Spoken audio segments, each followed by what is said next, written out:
Have you ever spoken English, but it just didn't feel natural? Like you were translating word by word in your head? Today, we'll fix that. Repeat after me, and by the end of this story, you'll sound more like a native than ever before. Part 1, Setting the Story. This is the story of Maya. She just moved to London. It's her first day at a coffee shop. She's nervous. English isn't her first language, but she wants to sound confident. Let's step into Maya's shoes and speak exactly like she does. Part 2, story begins, plus repeat after me. Ready? Repeat after me. Hi there. Can I get a cappuccino, please? Oh, and make it decaf. To stay or to go? To go, thanks. How much is it? Here you go. Thank you. Have a good one. Nice. Let's go a little deeper. She sits by the window and calls her friend. Hey, guess what? I just ordered coffee, in English.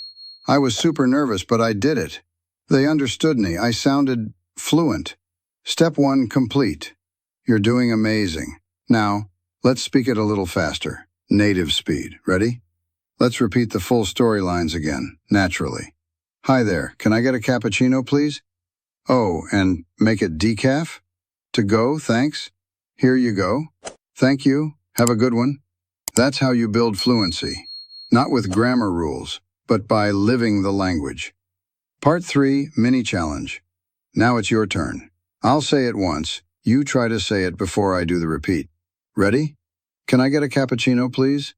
Make it decaf. To go, thanks. Have a good one. Nice. If you followed along, you've just spoken like a native in real conversation.